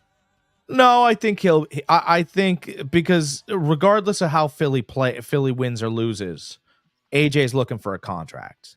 There's already been rumors with him going to New England, by the way.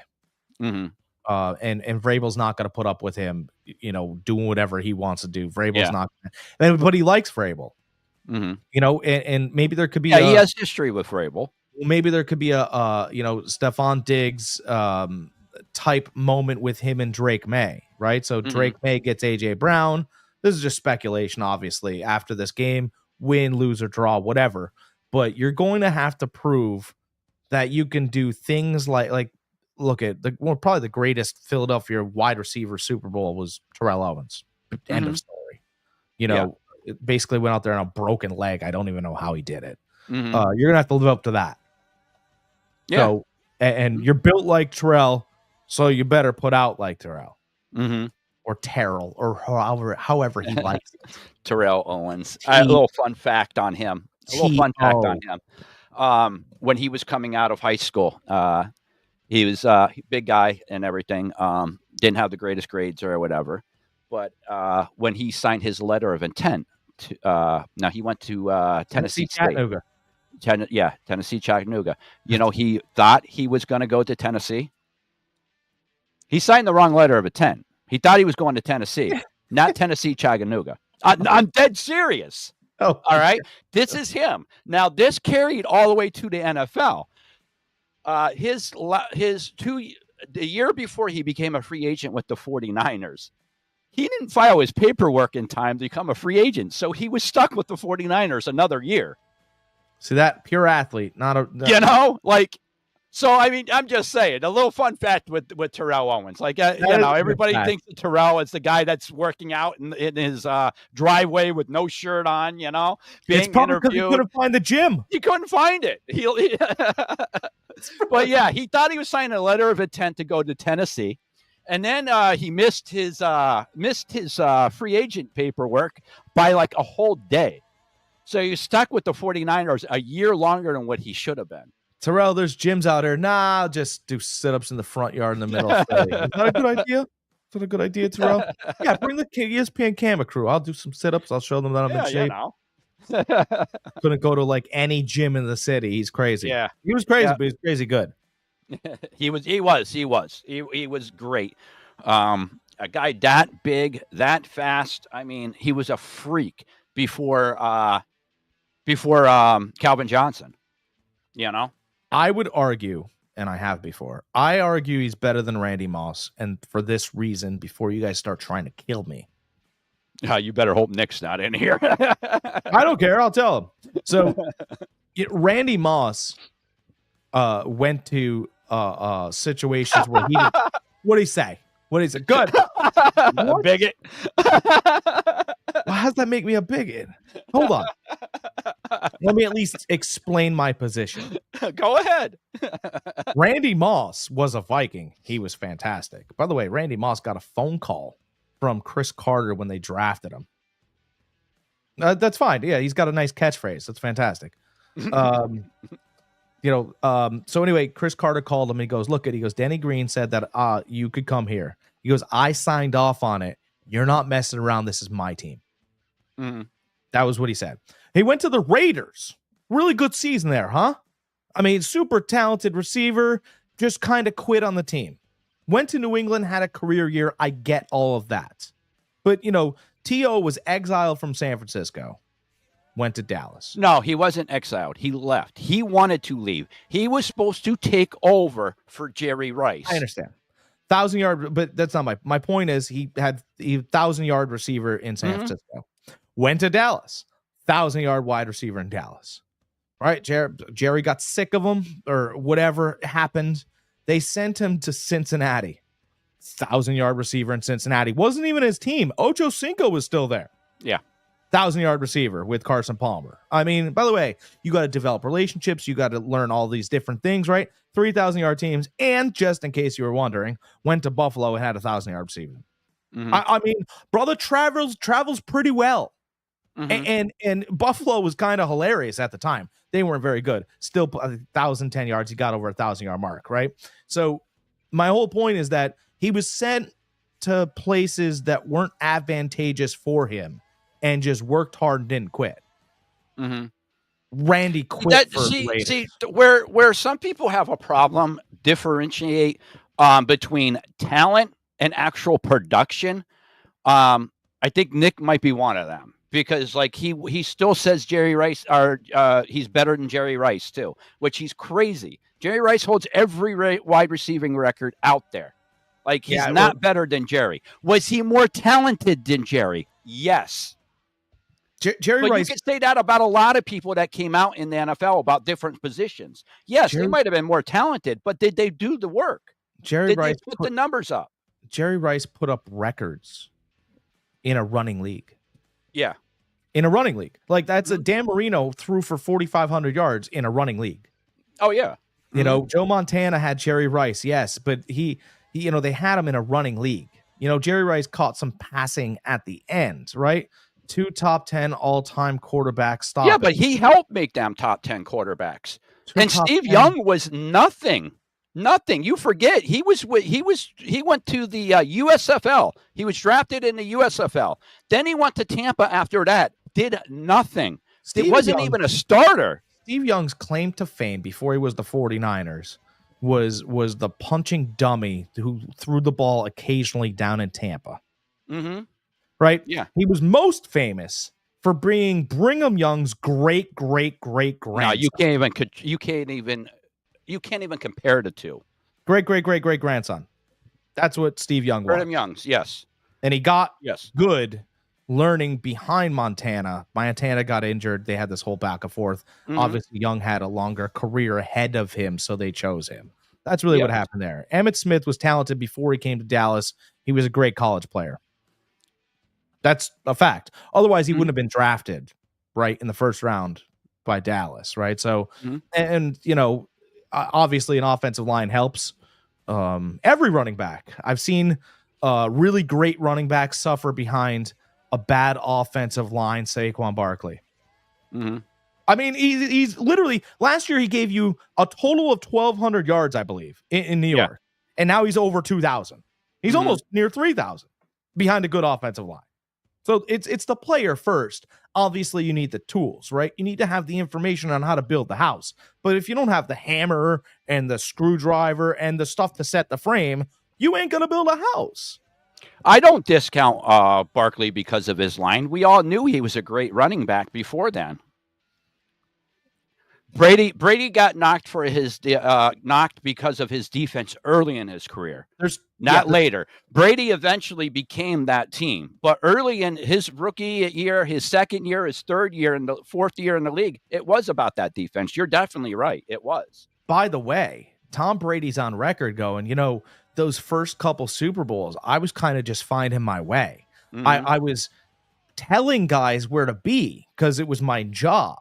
He's like, but I wasn't demanding it, knowing that they had to be there. He goes, I was a little starting to find my character. Everything was in the teeth of the defense.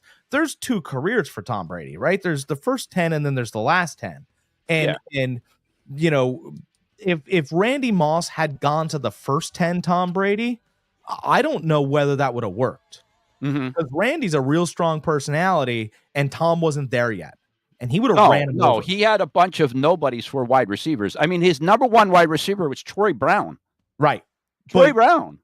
But Troy Brown knew the inner work of David Patton. Yeah. Right? He knew the inner workings and he had to get going with the guys. But that Tom Brady wasn't a Hall of Famer. No. He grew into what he became. He worked at his craft. Tom Brady was no more a Super Bowl winner or any more talented. To be quite honest, he wasn't as talented than Trent Dilfer. Trent Dilfer has a better arm than Tom Brady coming out of the box. Very sorry. But, after Tom eats 15 avocados, that arm starts to puff up. I mean, that's just where we're at, The point is Brady didn't sit on his accolades. He worked at his game. He worked at his craft. He became the player that he became because of his work ethic. Yeah, I just think that he wasn't blessed with it. quarterbacks eventually find the greatest talent. And I think that it's really interesting that there's 32 teams in the NFL, right? Out of all 32 teams, Terrell Owens was on 4 separate franchises, and each quarterback on that franchise went, Jesus, look at that guy. Gone, catching again, running, gone. I mean, I'm a big Ocho Cinco guy because I think, or Chad Johnson. I liked Chad Johnson, but if you're trying to ask me who's the supreme talent on that Cincinnati team, I mean, it almost became 1 and then 2 happily. Chad was like, man, he's running different stuff than I'm running. And just to let you know, Steve Young and Joe Montana wasn't their greatest coming out either. Steve Young wasn't drafted by the NFL. He went to the USFL. And Joe Montana was the 3rd round pick, 82, number 82, 84, something like that he was. So, like they both worked at their game. And Jerry Rice made those quarterbacks better. You take Jerry Rice out of that, those quarterbacks aren't as great. He used to be able to take a slant pattern, a 5-yard slant pattern for a touchdown. His 40 time was not great, but listen to Deion Sanders.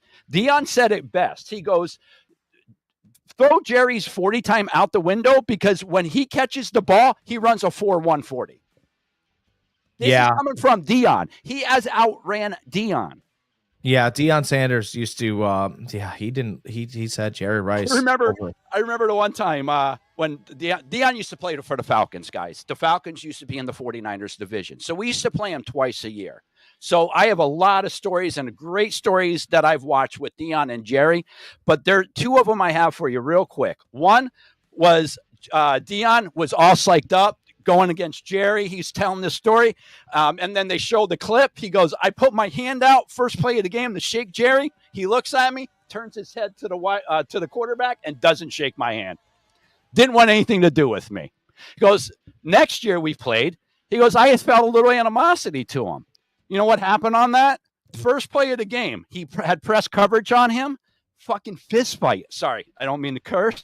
Fist fight. Those 2 are going at it at the line of scrimmage. The ball is snapped. They're still punching each other. Yeah. Great story. Just great stories.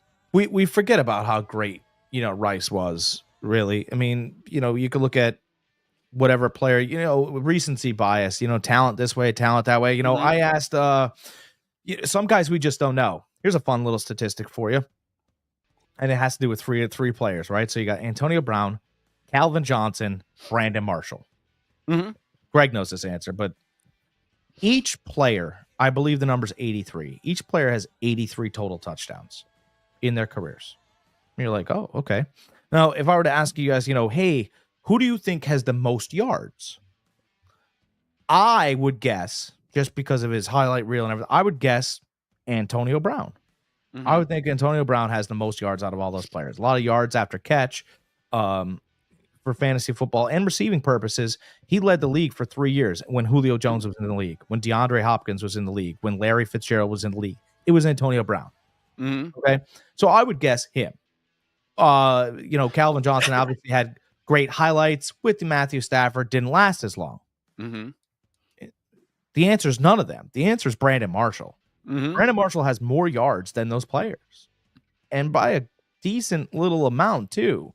And we forget about Brandon Marshall's he was 6'7", Brandon Marshall, and he's running wide receiver routes from sometimes the tight end spot. For Jay Cutler, people are like, well, he had Jay Cutler. Was it Jay Cutler or Joe Montana? No. Jay Cutler's claim to fame was smoking a cigarette in a meme. That's his claim to fame. The best thing he ever got was Brandon Marshall in Denver, and then they met up again in Chicago. Yeah. So he got, and then by the way, then he was cast off, and he got Chad Henne in Miami. Did not matter. Throw it up to Brandon Marshall. Yeah. And then towards the very end, he got Ryan Fitzpatrick off of shoulder surgery. Playing for the Jets. And he tells this great story about how he met Fitzpatrick, and Fitzpatrick was finally able to throw the ball a little bit, get his arm warmed up or whatever. And he's like, he heard about Fitzpatrick. He was a fun guy. He was happy to work with him. And he goes, dude, he couldn't throw a 15-yard out. And I went, oh my God, this is crazy. I'm gonna be dealing with this. Like, I can't.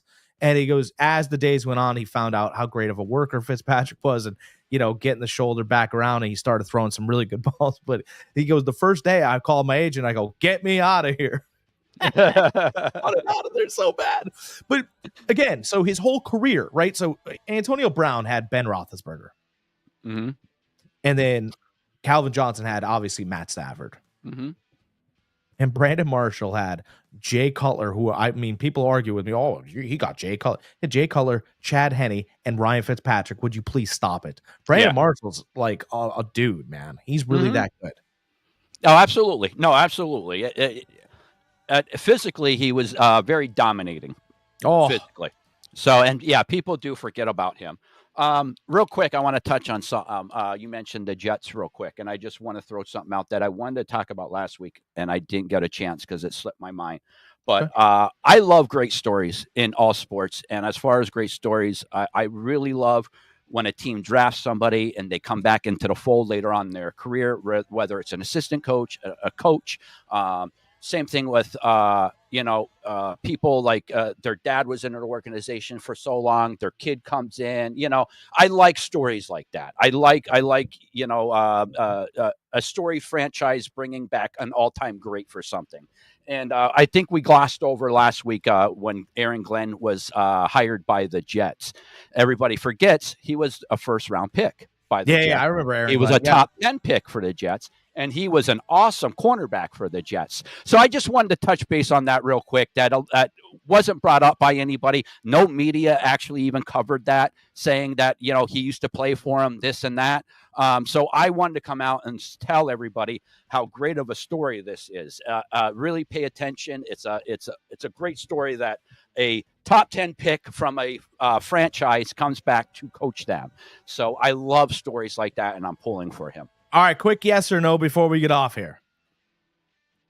With that hire that just happened, will Aaron Rodgers come back and fulfill the rest of his contract? I believe. I say yes. I think I believe Aaron Glenn already came out and said, "Ooh, Nick says no." Aaron Glenn already came out and said that he has talked to Aaron. He's had several phone calls with him. So, to me, that sounds good. He didn't ignore him. Aaron Rodgers picked the phone up, talked to him. So we'll see. I think if it has to do with the upstairs, I think it wore a little thin on the front office. But I think with the coaching change with Aaron Glenn, I think they're going to say, you know what, let's just reset. Let's see what happens with this. Yeah, I think they could do that. And I think that I think obviously Glenn let you know right off the bat that he will be controlling the media room, and the media room will not be controlling him. Yeah, absolutely. Yeah, he's a no-nonsense guy. I like that, though. I like that answer. I think that's a good answer. All right, I don't have anything else. Right. No, I think that's about it. We covered everything that we wanted to cover. Guys, next Sunday, we are going to have our special Super Bowl podcast. We'll touch on the NBA a little bit next week. We're going to be touching on the NBA a lot now that football's not here. So really look forward to that. I know we have a lot of NBA people out there that watch us and is looking forward to our takes on things. All right. I like NBA. Yeah. I'll talk NBA. I didn't know we had a good NBA following. Yeah, we do. So I think we have a bigger football following. But our original people came around on the NBA, so they're looking forward to hearing us talk more about that. All right. I mean, we started off, I believe, last year, right before NBA playoffs. We started our podcast. Yeah. So people jumped in at the right time, and they're looking forward to our take on things again. All right, cool. So, but next week is going to be pretty much all Super Bowl. We're going to be going over both teams, what we think. We're going to be going over player props, all that good stuff. Some crazy stuff that you could bet on that you never knew you could bet on online. We'll go over some of that kind of stuff because it will blow your mind what you could really bet on. What color will Caleb Williams paint his fingernails for the Super Bowl? Yes. I mean, last year, that many times Taylor Swift would be shown on national TV, You So, just I got to mean, pay off a cameraman is all you got to do. Yeah, that's it. That's it. What do we got here? Trade deadline this week. We need Sunday for NBA, Chef Nick. All right, Nick. All right. Well, maybe we'll have to split it up. We'll have to split it up. Today we almost have a 2-hour podcast in. We might have to do one like that next week. Do an hour Super Bowl, hour NBA. All right. Well, so all right. Hey, what you got? Hey, what the fans want, the fans get. Yeah. So you guys are the ones that are watching. We're the ones talking. We have the opinions. We have the points of views. We have the knowledge. We just talk about it. You guys tell us what you want to talk about. We'll talk about it. All right. So, but yeah, that's about it for this week, guys. Right? What do we got? We got the Pro Bowl today, correct? Who cares? I know nobody cares, but it's something. It's something. It's something. It's flag football, right? That's what it is now. Flag football. I play flag football. I'm a star. You're a what? A star? I'm a star of flag football. I don't a star bench flag football player. No, is that what you're saying? No, I'm busting your chops. Busting your chops. All right, let's get out of here. First off, guys, real quick, guys can catch us over on YouTube under OldGamerGK, under Fantasy Farm Sports, all one word for Fantasy Farm Sports. We are at 3,100 subscribers over on OldGamerGK. We need to jump over to Fantasy Farm Sports. Get his subs up there. That's right. Get my subs up right there. Right there. I want one of these. I want one of these lights. I need one of them for behind here. And you got to get yourself, most importantly, one of these helmets from Gridiron Man. Yeah, Jack and I, just to let you guys know, I am going to get one of these made up for myself with my logo on it. And Jack and I are going to do a live stream on how to do it. So we'll have the website up. We'll go through every little bit that you need to do, and we will show you guys how to customize your football helmet and order from Gridiron Helmets. I do want to say this real quick, too. There are a lot of pretenders out there. I'm in different kind of businesses. I've seen, helmets gone out there. What happens with the helmets and the decals is they're garbage decals and they peel off. Yes. Right. So you don't get any good quality. This is real thickness. And I guess what's even more interesting about that's my helmets, right? GridironManCave.com, right? They do metal signs. I've got a few I got to order actually for our helmet league. But what they do college teams. They'll do high school teams. They've got obscure college teams. They just had a really wild Notre Dame old helmet. It only had an old school chin strap coming across. So they do a lot of different stuff. Stickers are 20 millimeter thickness, guys. For all you guys that don't know that's really thick. No, and that's what I'm saying. Like I have the quality in my hands, and I beg you to believe me, but I already have these, so it doesn't. Yeah, I mean that's almost double-sided tape thickness. Yeah, it's really thick, and again, I've seen poor quality. I work at a couple of places, and they have helmets, but it's not a quality that you'd want to show off to your friends. And but they do decals as well, but it's super cool how it looks. And you go on there and just go to the website, because if you go to the website and you go, all right, well, this is kind of cool. Let's see what kind of high school helmets they have. Or, I went to LaSalle. Let's see if they have a LaSalle football helmet. And you type in LaSalle, they could have, and I don't know, I'm just bringing this up, but they could have the year you graduated, the LaSalle team, helmet already set up and ready for you to go. Different pricing for different teams, and they do a great job. Like I know customize your helmets for you guys. Yeah, and it's really cool stuff. And again, you're always trying to improve your sports space, right? Everybody's got stuff that Oh, have a great Sunday, guy. I appreciate you. Everybody has their own stuff, right? Everybody's like, they try to show you. I always thought the coolest thing that you could purchase. Bobby Knight used to sign red chairs.